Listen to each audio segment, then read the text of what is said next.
Players are upset they didn't get it.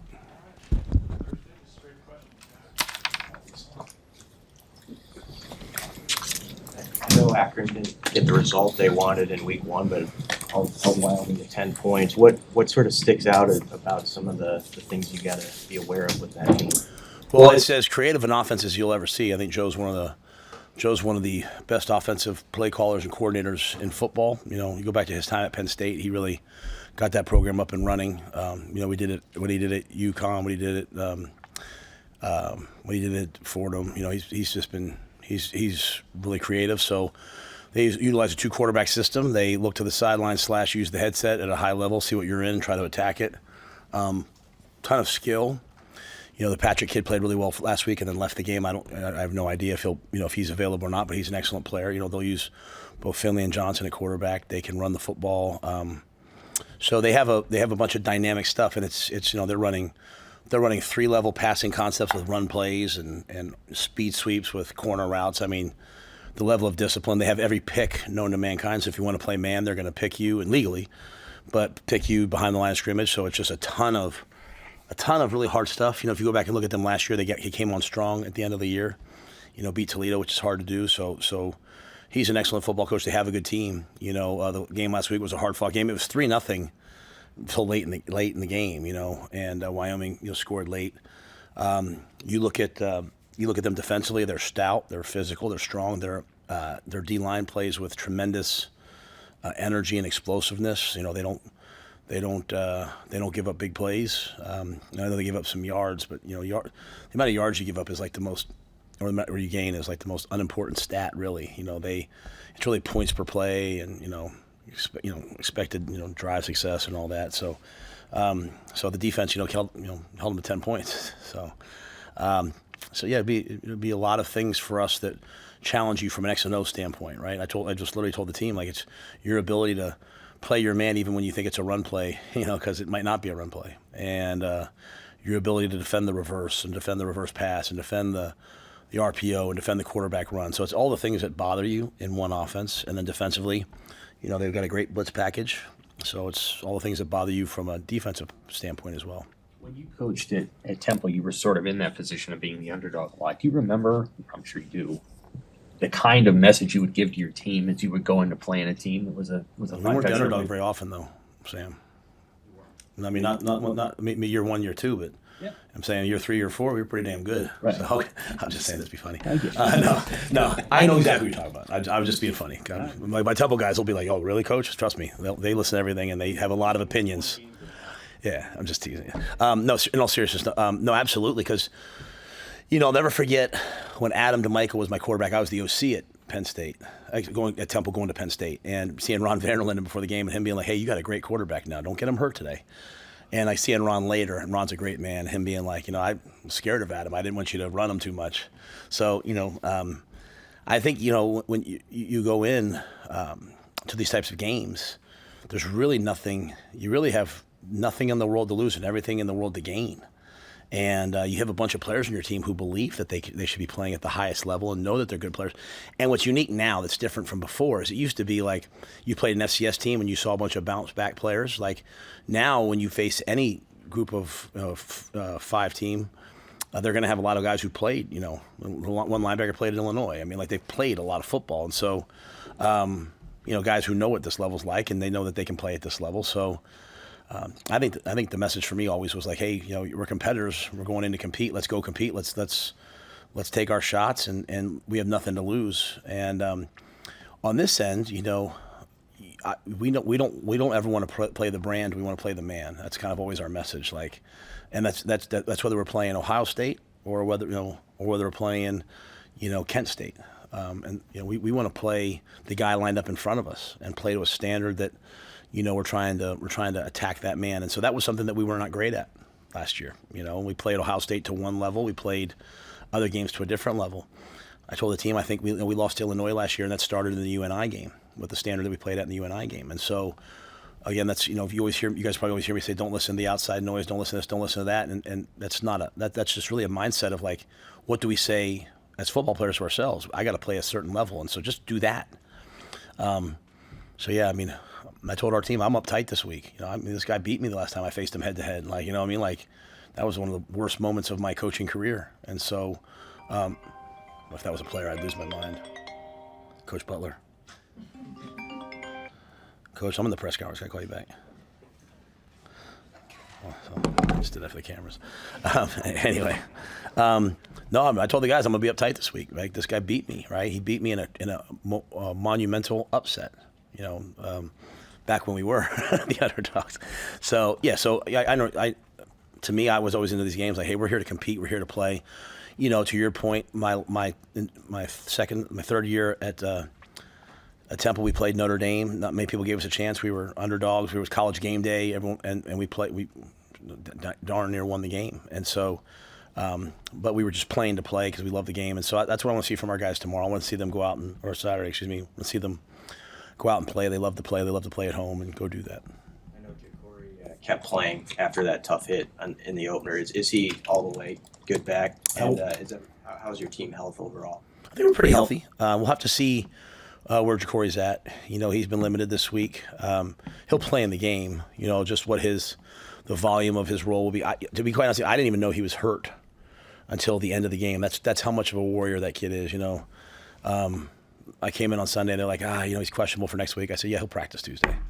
And no, he won't practice. He practiced Tuesday. He's just he practiced really well yesterday. He's just an infectious. He changes. He and Shavers changed the whole practice yesterday. Like their intensity and their commitment to just showing up at practice and loving the game is so infectious that we feel it when Jacory's not out there. And that's I'm sure they told me his ankle was hurt, but I just couldn't tell, and I know he wasn't probably, when you watch tape, probably not as, explosive as he's used to, but he's still pretty dang explosive. So, but yeah, in terms of the volume, we'll have to just wait and see how he feels on game day. It's September and it's going to be 55, 60 degrees. So, I'm sure that won't affect it, but just, I just have to wait and see. So, but we've had a good week with the other guys getting them ready. How would you assess the week of practice based off of what you saw in game film, what you wanted to work on this week? I think we had a great week. I'm always very hesitant when coaches say great week because you don't know how your week is until you play the game. But I've had no red flags. So the guys have worked hard. They've been very focused on working hard. They've been focused on working on the things, we call it deliberate practice, working on the things that we need to work on. And that's not like overall even. That's even just each guy. Like, hey, it's just it's like an autopsy of yourself after the first game when you see how you played. And you watch that first game and you're like, all right, oh man, I thought I'd do better than this. I thought I would handle this better. And so you can go back and work on it. So I feel like they've all done that. But, we have to bring it to the game. And we don't want to talk about missed opportunities and all that after the game. So we have to go out and attack it. But I've been pleased with the guys this week. As you go into these game day recruiting weekends, how do you feel about this foundation you've set for those future classes, those 27, 28 classes? Maybe in year 3, are you a little ahead of where you were? Oh, certainly. This past class is the first class we've actually had. Everyone talks about the building. I would remind everybody this is the first year we've actually had the building for recruiting. Like walking guys through concrete with hard hats does not wow them in recruiting. Showing them pictures does not wow them. You actually have to go into the building and see it. And so the things that we did this summer that I think were foundational, the Adidas 7-on-7, huddle, they had their own event and you got some people to Lincoln, getting guys from across the country to come here. I think that's been a game changer for us to finally have the building up and running, to have the training table. I think Troy in his press conference said to you guys a year ago, we're just serving our first meal on the training table. I mean, now we have a world-class facility that, people talk about. So, we're light years ahead of, I think, where we were. We have some of the best players in the country coming to visit. And again, I will always remind everyone, though, my goal is not to recruit the best recruits. My goal is to recruit the best players. And there's a big difference to me. So I want the guys whose skill sets, whose work ethic, and whose brains fit our culture of football. Not, I want to win the recruiting rankings battle. It's fun when you do, don't get me wrong. I mean, you like getting players that are recognized as being good players, but we have to find the right guys, and so we have to spend time with them. And so this will be a big weekend for us, to have all these top players here. So I'm excited, and I think some guy goes all the way to the 2030 class, and we have some guys at that level coming. So, but that's the type of team that we want to be. We want to be a destination for the top recruits in the country. Does the Shavers Barney quality rank real high on your list of what you're looking for when recruits come through? Yeah, well, I've given my whole life, besides my family and my faith, I've given my whole life to football. So I love having that, symbiotic relationship with players where like they love football and I love football and we both give to each other. And I'm not mad when people don't love football. You know what I mean? Like some of my best friends are chefs, accountants, other things, right? And I love the fact that they're passionate about what they do. But I love to be around people who don't love being a football player or being a football coach, but who actually love coaching or who actually love football or who actually love playing it. So when I get around guys, I think it's a true quality of Florida guys. I mean, you get a guy, you see a guy throw up 305 or something like that, like they practice like it's they practice like it's a game, and they practice like it's recess. Doesn't mean it's not other places. It's just we get when Florida kids like they just play football all year round. I grew up in New York City. We played basketball all year round, right? So it's a kind of a basketball culture. Well, those two guys, like I think DeKeel mentioned to his guys in the receiver room. He said it to me afterwards. Like Vincent Shavers made a game-changing tackle to set up a touchdown, and then he's over there yesterday when he's not in, he's giving reps on the scout team to the offense and talking trash and having fun because he loves to play football. He's not entitled to, I don't get phone calls from people about, why is he not in a black shirt this week, Coach? He doesn't come to my office. Why am I not in a black shirt? He comes to my office and says, Coach, can I watch the first second down runs with you? What do I need to do better? It's just a whole different mindset. So when people ask me Coach, why do you care about the guys like going to recovery or going to treatment or are you trying to run a really disciplined organization? No, I actually just want the guys to eat because they want to be big and strong. I want the guys to recover because I want them to be healthy on game day. I like the guys like Dane Key that are in there, every chance that they get, because everything we do, we don't do it to say we did it. We do it to play well, and that's what I love about Jacory. That's what I love about V9. For V9, there's no difference between the game and a Tuesday practice. It's competition to him. And so I just think it's a very special quality. So, yeah, I'm always trying to search that out. Now, they also have to be big, fast, and explosive. I had that. I just couldn't run. So, I made an okay coach. But I want those kind of guys 100%. After evaluating the game film and then this week of practice, is there any more clarity at left tackle? I know you said you kind of wanted to pair Gunner will start. Do you expect any significant difference in the stadium atmosphere with alcohol sales with person? I never thought about that. I hope we're still Nebraska nice. I hope we're not yelling at me or no. I think I go to the baseball games. I go to the basketball games. They serve beer there, right? Like I've never seen an unruly crowd. We have the best fans in sports. So I think people can go have a couple beers at the game, and it's not like it's like $1 beer night, right? It's still what is it, like $8 beer, something like that? You can have a couple beers and enjoy the game. I think it's I think our fans, of any fans in the country, our fans can go have a beer and a hot dog and watch the game, and I think our night game atmosphere is elite. If it's any better, then I'll buy the beer. Gracious, it's just so fantastic. So I can't wait for it. Honestly, I think I told you guys once before, there was a chance last year to play one more night game, and we didn't do it. I told Haven, don't ever let me do that again. We're all thinking recovery, and we play at 11 next week. The night game atmosphere here is special.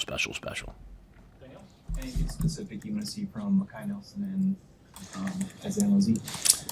Well, Makai just has to play the way he's capable of playing. He doesn't do anything special. He's a really good player. He just has to get his opportunities and take advantage of them. We'll have to give him some opportunities. I do want to see him play on some special teams. I've challenged him to get on some of those things.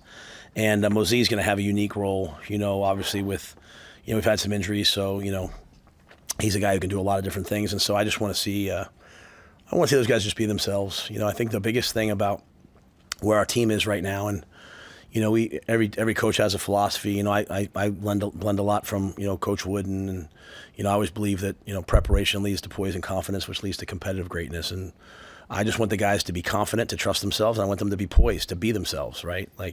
Poised where you're not fighting yourself, where you trust yourself. So I don't need them to go into the game and do something special. I just need them to go be themselves. And what I don't want is to see them be somebody else, right? To show up at the game and all of a sudden start doing new things or, start panicking. Like, we're a good football team. Not everything's going to be easy all the time. I want them to enjoy the adversity of the games. I want them to respect their opponents, but I want them to play fearlessly. And I think both those guys, we just have to give them an opportunity, right? I mean, like I said, I kind of explained what happened last week, but I don't know that that'll happen this week. I think we'll try to get those guys in a little bit earlier, and we just have to let them go play. Since you had the thing with Danny Woodhead in your podcast, Oh, you saw it. What's the handicap in your all-time favorite course you played? My all-time favorite course. I'm gonna sound so bougie when I say these things. Let me just say this: the person that cut it, because they cut it. Like they cut out. I mean, I was so terrible. Oh my gosh, I couldn't even hit the ball in the simulator. I mean, I'm bad, but I'm not that bad. Danny Woodhead and cameras, and I was wearing an outfit, like a dress pants and a shirt, which I'm not used to right now. So those are all my excuses. But my handicap, I'm probably like a 20. Wishes back there, kind of like looking at me like, really? 22. No. If you take my gin, I see a lot of coaches, they update their scores. I'm not putting anything in my gin account. If I play a course, no one's going to know, unless you were there. But I'd say, I've been lucky. I had a chance to go down to Augusta. I went there with my son, and I went there with some great friends of ours. That was a bucket list moment. And my favorite experience has been going out to Sandhills, out in Mullen. Your phone doesn't work. I play my best golf there. My phone doesn't work, and you can just relax. I mean, the first year I saw there were jackrabbits. I've never seen a jackrabbit in my life, so a little scared at first. But I was out there with some guys who just hey, just enjoy this. But I'm out there. I'm saying to myself, can you imagine being out here 200 years ago and coming across those. those rolling hills and being where should we go live? Just amazing to me what people have done in their lives. So just the nature of it, going up at night and looking at the stars. I grew up in New York City. I never saw a star in my life. Seeing the stars is so beautiful. So I loved going out to Sandhills. But there's great courses here. I mean, I think really I have so many friends from back home that come here and they're take her to play Firethorn, go up Lost Rail, go to Arbor Links, go to Omaha Country. I'm trying to name everyone, so all the golf pros will be like, Matt, come out and play anytime you want. So as you can see, I need the work, but I don't play during the season. So, but not a very good golfer. We have some really good golfers on our staff, but I am not one of them. So, All good. thank you guys very much. See you after.